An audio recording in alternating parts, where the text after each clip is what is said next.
இனிமே கண்ணை மூடிட்டு கடலை எண்ணெய் வாங்கலாம்.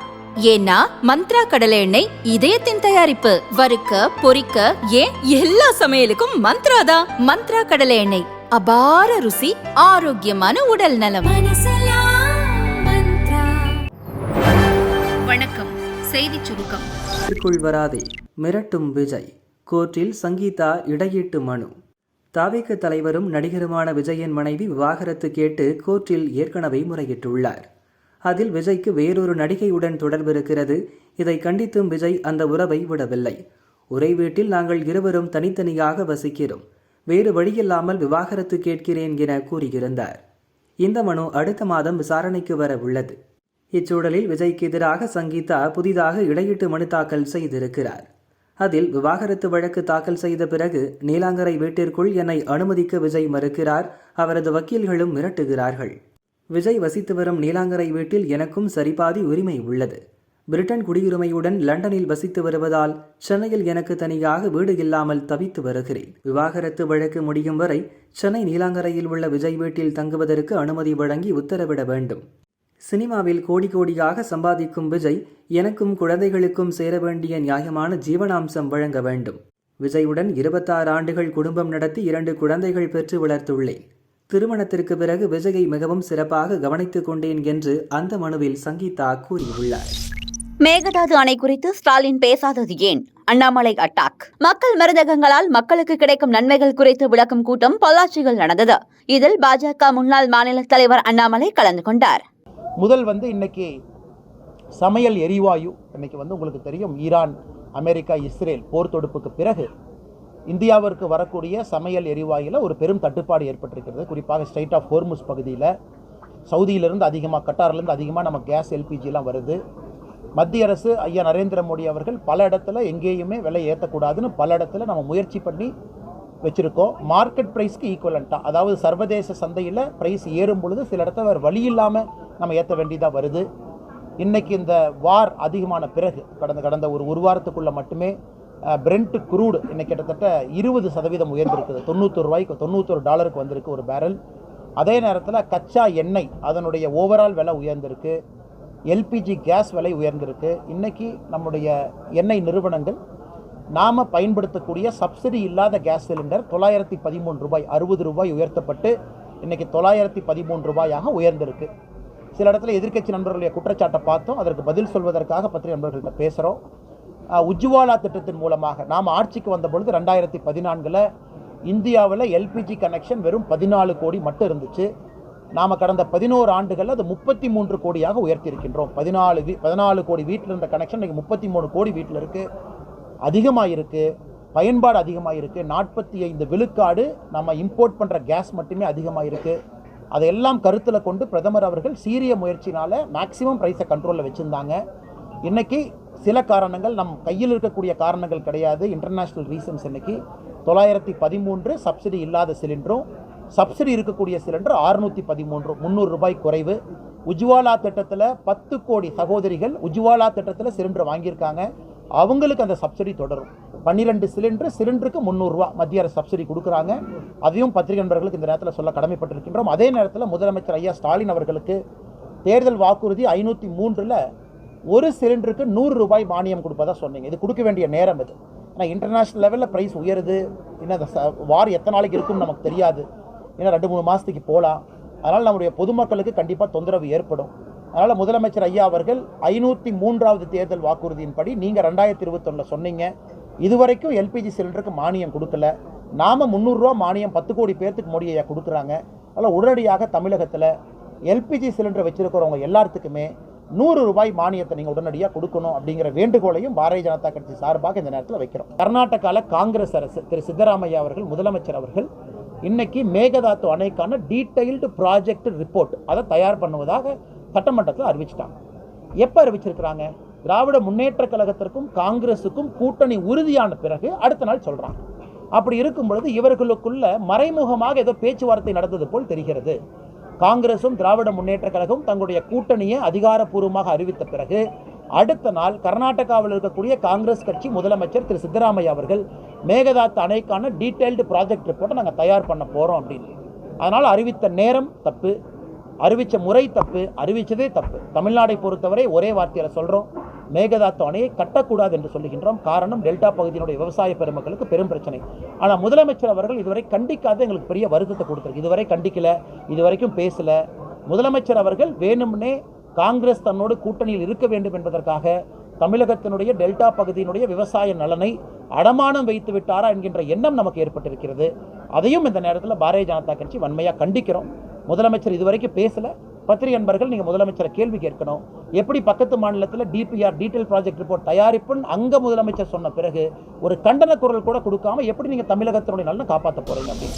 திமுக குண்டர்களால் பறிபோன 2 உயிர்கள், நாகேந்திரன் கண்டனம். தமிழக பாஜக தலைவர் நாகேந்திரனின் அறிக்கை. சென்னை திருச்சி தேசிய நெடுஞ்சாலை அருகே திமுக குடிகட்டிய கார் அதிவேகமாக சென்று மோதியதில் இருசக்கர வாகனத்தில் சென்ற நிறைமாத கர்ப்பிணி பரிதாபமாக இறந்துள்ளார்.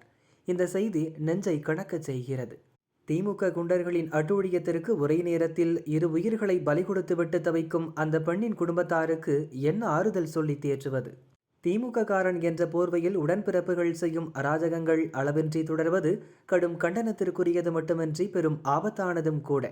ஆட்சி முடிய இன்னும் ஒரு சில வாரங்களே உள்ள நிலையில் அதிகார மமதையில் திமுகவினர் இன்னும் எத்தனை பேரை காவு வாங்குவார்களோ என்ற அச்சத்திலேயே ஒவ்வொரு நாளையும் தமிழக மக்கள் கழித்து கொண்டிருக்கிறார்கள். கர்ப்பிணியையும் இளம் சிசுவையும் ஒரே நேரத்தில் காவு வாங்கிய திமுகவினரை மனிதாபிமானமிக்க தமிழக மக்கள் ஒருபோதும் மன்னிக்கவே மாட்டார்கள் என்று நாகேந்திரன் தெரிவித்துள்ளார். வளைகுடா நாடுகளில் சீராகும் விமான சேவை, இந்தியர்கள் நிம்மதி.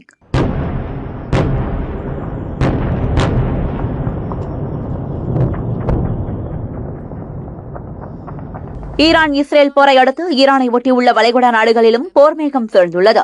Yemen, Saudi Arabia, UAE, Qatar, Kuwait, Bahrain உள்ளிட்ட நாடுகளில் அமைந்துள்ள அமெரிக்க நிலைகள், தூதரகங்கள் மீதும் ஈரான் குண்டு வீசி தாக்கியது. குறிப்பாக துபாய் விமான நிலையம் கடும் சேதமடைந்தது. இதனால் அந்த நாடுகளின் வான் எல்லைகள் மூடப்பட்டன. அங்கு வசிக்கும் வெளிநாட்டினர் தங்கள் நாடுகளுக்கு திரும்ப முடியாத நிலையும், வெளிநாடுகளில் இருந்து வளைகுடாவுக்கு செல்ல முடியாத நிலையும் ஏற்பட்டது. ஒரு வாரத்திற்கும் மேலாக போர் பதற்றம் நீடிப்பதால் மேற்கண்ட நாடுகளில் சிக்கி தவிக்கும் இந்தியர்களை மீட்பதிலும் சிக்கல் எழுந்துள்ளது. ஏர் இண்டியா எக்ஸ்பிரஸ், இண்டிகோ உள்ளிட்ட முக்கிய விமான சேவை நிறுவனங்கள் தங்கள் சேவையை முற்றிலும் நிறுத்தின. அதேபோல் கத்தார் ஏர்லைன்ஸ், எமிரேட் ஏர்லைன்ஸ் உள்ளிட்ட வளைகுடா நாடுகளின் ஏர்லைன்ஸ் சேவைகளும் தடைப்பட்டதால் மக்கள் தவிப்புக்கு ஆளாகினர். போரில் திடீர் திருப்பமாக அண்டை நாடுகள் மீதான தாக்குதலுக்கு ஈரான் மன்னிப்பு கோரியுள்ளது. அமெரிக்க நிலைகள் மீது தாக்குதல் நடத்தவும் தங்கள் பாதுகாப்பை உறுதி செய்யவும் வளைகுடா நாடுகள் மீது தாக்குதல் நடத்த வேண்டியிருந்தது. அதற்காக வருந்துகிறோம், மன்னிப்பு கேட்கிறோம். அமெரிக்காவுக்கு உதவும் நாடுகள் மீது மட்டுமே இனி தாக்குதல் தொடரும். தேவையில்லாமல் அரபு நாடுகள் மீது ஈரான் தாக்குதல் நடத்தாது என அந்நாட்டு அரசு அறிவித்துள்ளது. இந்நிலையில் இன்று முதல் UAE, கத்தார் உள்ளிட்ட நாடுகளில் இருந்து வெளிநாடுகளுக்கு விமான சேவை மீண்டும் துவங்கப்படுவதாக அறிவிக்கப்பட்டுள்ளது. துபாய்க்கு வந்து சேரும், அங்கிருந்து புறப்படும் விமானங்கள் குறித்த நேரத்தில் செயல்படும் என எமிரேட்ஸ் நிறுவனம் அறிவித்துள்ளது. அதேபோல் Dubai, Abu Dhabi, Muscat, Jeddah, Sharjah உள்ளிட்ட நகரங்களில் இருந்து நம் நாட்டிற்கு விமானங்கள் இயக்கப்படும் என ஏர் இண்டியா மற்றும் ஏர் இண்டியா எக்ஸ்பிரஸ் நிறுவனங்கள் அறிவித்துள்ளன. இவை டெல்லி, மும்பை, பெங்களூரு, மங்களூரு, திருவனந்தபுரம், கோழிக்கோடு, கொச்சி உள்ளிட்ட முக்கிய நகரங்களை வந்தடையும். அதேபோல் இண்டிகோ விமான நிறுவனமும் அதன் சேவையை மீண்டும் துவங்குவதாக அறிவித்துள்ளது. எனினும் பாதுகாப்பு காரணங்கள் கருதி கத்தார் ஏர்லைன்ஸ் இன்னும் அதன் சேவையை துவங்கவில்லை. வளைகுடா நாடுகளில் இருந்து இந்தியாவின் முக்கிய நகரங்களுக்கு விமான சேவை முழு வீச்சில் துவங்காவிட்டாலும் குறிப்பிட்ட எண்ணிக்கையில் விமானங்கள் இயக்கப்படும் என அறிவிப்பு வெளியாகியுள்ளது. போர் மேகம் சூழ்ந்த பகுதிகளில் விமான சேவை மெல்ல மெல்ல சீராகி வருவதால் வெளிநாடுகளில் வசிக்கும் இந்தியர்கள் பத்திரமாக நாடு திரும்பும் வழிவகை பிறந்துள்ளது. இதனால் அவர்கள் நிம்மதியடைந்துள்ளனர். விவசாயிகள் ஆதரவு இவர்களுக்குத்தான், ஐயா கண்ணு அதிரடி அறிவிப்பு. தேசிய தென்னிந்திய நதிகள் இணைப்பு விவசாயிகள் சங்கத்தின் மாநில செயற்குழு கூட்டம் திருச்சியில் நடைபெற்றது. மாநில தலைவர் ஐயா கண்ணு தலைமையில் நடந்த இந்த கூட்டத்தில் பல்வேறு தீர்மானங்கள் நிறைவேற்றப்பட்டன. தேர்தல் நெருங்கும் நேரத்தில் விவசாயிகளின் ஆதரவு யாருக்கு என ஐயா கண்ணு விளக்கினார். எங்களுக்கு கடன் தள்ளுபடி பண்ணி கொடுங்க, சொசைட்டி கடன் தள்ளுபடிங்க, பேங்க்ல வேணா கடன் தள்ளுங்க. விவசாயியுடைய மாணவர்கள் மகன்லாம் வாங்கின கடன் அரசாங்கம் தான் வேலை தர மாட்டேங்குது. வேலைக்கு போகிற வாங்கிய கல்வி கடனும் தள்ளுபடி பண்ணுங்க. தள்ளுபடி பண்ணுற கட்சிக்கு வாக்களிப்போம். வருவாய்த்துறை போராட்டம் முடிஞ்சு போச்சு. இப்போயாவது அந்த நெல் கொள்முதலாளர்கள நெல்லை எடுக்கணும். லெஞ்சம் வாங்காமல் எடுக்கணும் சார். மூட்டைக்கு 50 ரூபா, 60 ரூபா, 70 ரூபா, 80. என்ன சார் லெஞ்சம் தலைவிரித்து ஆடுது சார். எதுக்கு சார் அரசாங்கம் இருக்குது? அரசாங்கத்துடைய வேலை என்ன சார்? லெஞ்சம் வாங்காமல் லஞ்சம் கொடுப்பதும் குற்றம், வாங்குவதும் குற்றம்னு சொல்கிறாங்களே சார். விஜிலன்ஸ் ஆன்டி கரப்ஷன் எதுக்கு சார் இருக்குது? அவங்கள வச்சு பிடிக்கணும்னு தான் எங்களுக்கு கோரிக்கை. 34 வழக்குகளில் தொடர்புடைய குற்றவாளி மீது போலீஸ் துமையில். சிவகங்கை மாவட்டம் மிக்கேல்பட்டினத்தைச் சேர்ந்தவர் ஊர்காவலன். கொள்ளை, திருட்டு உள்ளிட்ட 34 வழக்குகள் இவர் மீது உள்ளது. A+ ரவுடியான ஊர்காவலனை கைது செய்ய கோர்ட் வாரண்ட் பிறப்பித்திருந்தது. தலைமறைவாக இருந்தவரை மானாமதுரை போலீசார் தேடி வந்தனர். இன்று கானூர் சுடுகாடு பகுதியில் ஊர்காவலன் பதுங்கியிருப்பதாக தகவல் கிடைத்தது. அங்கு சென்ற போலீசார் கைது செய்ய முயன்றனர். சுதாரித்த ஊர்காவலன் போலீசாரை தாக்கி தப்பி ஓட முயன்றதாக கூறப்படுகிறது. தற்காப்பு நடவடிக்கையாக போலீசார் துப்பாக்கிச்சூடு நடத்தியதில் ஊர்காவலன் காலில் காயமடைந்தார். போலீசார் கைது செய்து சிகிச்சைக்காக மானாமதுரை அரசு மருத்துவமனைக்கு கொண்டு சென்றனர். மேல் சிகிச்சைக்காக மதுரை அரசு மருத்துவமனைக்கு அனுப்பி வைக்கப்பட்டார். முற்றிலும் அழிக்கும் வரை ஈரானை விடமாட்டோம். இஸ்ரேல் அமெரிக்கா அடித்த அடிகள் பணிந்துவிட்டது. வளைகுடா நாடுகளை இனி தாக்க மாட்டோம் என்று ஈரான் அரசு அறிவித்த நிலையில் அமெரிக்கா இஸ்ரேல் நடத்திய தாக்குதல்களால் தான் ஈரான் பணிந்துவிட்டது என்று அமெரிக்க அதிபர் ட்ரம்ப் தெரிவித்துள்ளார். அவரது பதிவில் தொடர்ந்து தாக்குதலுக்கு உள்ளான ஈரான் மத்திய கிழக்கு நாடுகளிடம் மன்னிப்பு கேட்டு சரணடைந்துள்ளது. இனி அந்நாடுகள் மீது தாக்குதல் நடத்த மாட்டோம் என்றும் உறுதியளித்துள்ளது. அமெரிக்கா மற்றும் இஸ்ரேலின் கடும் தாக்குதல்களின் எதிரொலியாகத்தான் இப்படி ஒரு அறிவிப்பு வெளிவந்திருக்கிறது. மத்திய கிழக்கு நாடுகளை கைப்பற்றி ஆட்சி செய்ய விரும்பிய ஈரான் இப்போது அந்த நாடுகளிடம் தோற்றுள்ளது. ஆயிரக்கணக்கான ஆண்டுகளில் இப்படி நடந்திருப்பது இதுவே முதல் முறை. இனி ஈரான் மத்திய கிழக்கின் கொடுமைக்காரன் இல்லை, மத்திய கிழக்கில் தோல்வியுற்ற நாடு. சரணடையும் வரை அல்லது முற்றிலும் அழிக்கப்படும் வரை ஈரான் அப்படித்தான் இருக்கப் போகிறது. ஈரானை அழிக்கும் வரை கடுமையான தாக்குதல்கள் நடத்தப்படும் என அதிபர் ட்ரம்ப் கூறியுள்ளார்.